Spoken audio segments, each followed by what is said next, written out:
ನಮಸ್ತೆ ಸ್ನೇಹಿತರೆ, ನಾವಿಂದು ಒಬ್ಬ ವೀರ ಯೋಧನ ಕಥೆಯನ್ನ ತಿಳಿದುಕೊಳ್ಳೋಣ ಬನ್ನಿ. ಯಾವ ರೀತಿಯಾಗಿ ಒಬ್ಬ ವೀರ ಯೋಧ ಈ ದೇಶಕ್ಕಾಗಿ ಪ್ರಾಣವನ್ನು ತ್ಯಾಗ ಮಾಡಿದ. 1962 ಇಸವಿಯ ಸಂದರ್ಭದಲ್ಲಿ ಭಾರತ ಮತ್ತು ಚೀನಾದ ನಡುವೆ ಯುದ್ಧದ ಸಂದರ್ಭ ಇರುತ್ತದೆ. ಆ ಯುದ್ಧದ ಸಂದರ್ಭದಲ್ಲಿ ಒಬ್ಬ ವೀರ ಯೋಧ ತನ್ನ ಪ್ರಾಣ ತ್ಯಾಗವನ್ನ ಮಾಡಿ ದೇಶಕ್ಕಾಗಿ ದೇಶವನ್ನು ಉಳಿಸಲು ಹೋರಾಡಿದಂಥ ಕತೆ ಇದಾಗಿದೆ. ಆಗಿನ ರಾಜಕೀಯ ವ್ಯವಸ್ಥೆಯೇ ಕೂಡ ಸರಿಯಾಗಿ ಇರಲಿಲ್ಲ. ಮದ್ದುಗುಂಡುಗಳ ವ್ಯವಸ್ಥೆಯೂ ಕೂಡ ಈ ಸೈನಿಕರಿಗೆ ಸರಿಯಾಗಿ ಒದಗಿಸುತ್ತಿರಲಿಲ್ಲ. ಯಾವುದೇ ರೀತಿಯಾದ ಮದ್ದುಗುಂಡುಗಳು ಕೂಡ ಸಾಕಷ್ಟು ಆಗಿನ ಕಾಲದಲ್ಲಿ ಇರಲಿಲ್ಲ. ಇದರಿಂದಾಗಿ ಸೈನ್ಯದಲ್ಲಿ ತುಂಬ ಸಂಕಟ ಇವರು ಎದುರಿಸಬೇಕಾಗುತ್ತಿತ್ತು. ಒಂದು ಸಂದರ್ಭದಲ್ಲಿ ಅವರು ಸಂಕಟವನ್ನು ಎದುರಿಸಬೇಕಾಗುತ್ತಿತ್ತು. ಚೀನಾದ ಸೈನಿಕರು ಯಾವುದೋ ಪ್ರದೇಶ ನೂರಾನಾಂಗ್ ಎಂಬತಕ್ಕಂಥ ಒಂದು ಪ್ರದೇಶದ ಮೇಲೆ ದಾಳಿಯನ್ನು ಮಾಡಲು ಪ್ರಾರಂಭಿಸುತ್ತಾರೆ. ಆ ಸಂದರ್ಭದಲ್ಲಿ ಅಲ್ಲಿರ್ತಕ್ಕಂತಹ ಎಲ್ಲ ಸೈನಿಕರು ಮರಳಿ ಓಡಿ ಹೋಗುತ್ತಾರೆ.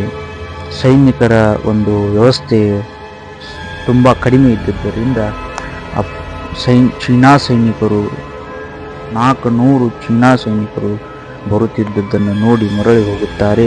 ಆದರೆ ಒಬ್ಬ ಸೈನಿಕ ಮಾತ್ರ ನಾನು ಮರಳಿ ಹೋಗುವುದಿಲ್ಲ, ಮೇಲಾಧಿಕಾರಿಗಳಿಗೆ ಆತ ಮನವಿಯನ್ನು ಮಾಡ್ಕೋತಾನೆ. ನನಗೆ ಸಾಕಷ್ಟು ಸೈನಿಕರ ಒಂದು ಅಗತ್ಯವಿದೆ ಮತ್ತು ಮದ್ದುಗುಂಡುಗಳ ಅಗತ್ಯವಿದೆ ಎಂದು ಕೇಳಿದಾಗ ಮೇಲಾಧಿಕಾರಿಗಳು ಹೇಳ್ತಾರೆ, ಆ ಪ್ರದೇಶವನ್ನು ನೂರಾನಾಂಗಿರ್ತಕ್ಕಂಥ ಪ್ರದೇಶವನ್ನು ಬಿಟ್ಟು ನೀನು ಮರಳಿ ಈ ಕಡೆ ಬಾ ಅಂತ ಹೇಳಿದಾಗ, ಆದರೆ ಆ ಒಬ್ಬ ವ್ಯಕ್ತಿ ಆ ಮೇಲಾಧಿಕಾರಿಗಳ ಮಾತನ್ನು ಕೇಳುವುದಿಲ್ಲ. ನಾನು ಮಣ್ಣು ಮುಟ್ಟಿ ಪ್ರತಿಜ್ಞೆ ಮಾಡಿದ್ದೇನೆ, ನನ್ನ ದೇಶಕ್ಕಾಗಿ ನಾನು ಪ್ರಾಣವನ್ನು ತ್ಯಾಗ ಮಾಡುತ್ತೇನೆ ಅಂತ ಹೇಳಿ ಅಲ್ಲಿಯೇ ಬೆಟ್ಟದ ಮೇಲೆ ಕುಳಿತುಕೊಂಡು ಆ 400 ಸೈನ್ಯವನ್ನು ಏನು ಮಾಡ್ತಾನಪ್ಪ ಅಂದ್ರೆ 3 ದಿನಗಳು ಕಾಲ ತಡೆದು ಹಿಡಿತಾನೆ.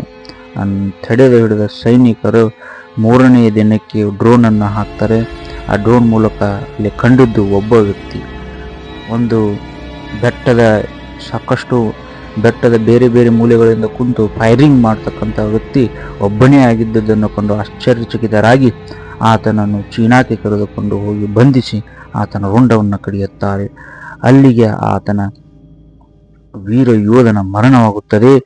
ಅದೇ ರೀತಿಯಾಗಿ ಮುಂದೆ ಆ ಒಂದು ನೂರಾನಾಂಗ್ ಅಂತಕ್ಕಂಥ ಟನಲ್ಗೆ ಏನಂತ ಹೆಸರಿಡ್ತಾರಪ್ಪ ಅಂದ್ರೆ ಜಸ್ವಂತ್ ಸಿಂಗ್ ರಾವತ್ ಎಂಬ ಹೆಸರಿನಿಂದ ಆ ಟನಲ್ ಅನ್ನು ಕರೆಯಲಾಗ್ತದೆ. ಈ ರೀತಿಯಾಗಿ ಒಬ್ಬ ವೀರ ಯೋಧ ಮರಣವನ್ನು ಹೊಂದಿದನು. ಆತನೇ ಬೇರೆ ಯಾರೂ ಇಲ್ಲ, ಜಸ್ವಂತ್ ಸಿಂಗ್ ರಾವತ್ ಅಂತಕ್ಕಂತಹ ಒಬ್ಬ ವ್ಯಕ್ತಿ ಈ ರೀತಿಯಾಗಿ ಭಾರತದ ದೇಶಕ್ಕಾಗಿ ತಮ್ಮ ಪ್ರಾಣವನ್ನ ಮುಡಿಪಾಗಿಟ್ಟಿದ್ದರು ಎಂದು ಈ ಕಥೆಯ ಮೂಲಕ ನಾವು ತಿಳಿದುಕೊಳ್ಳಬಹುದಾಗಿದೆ.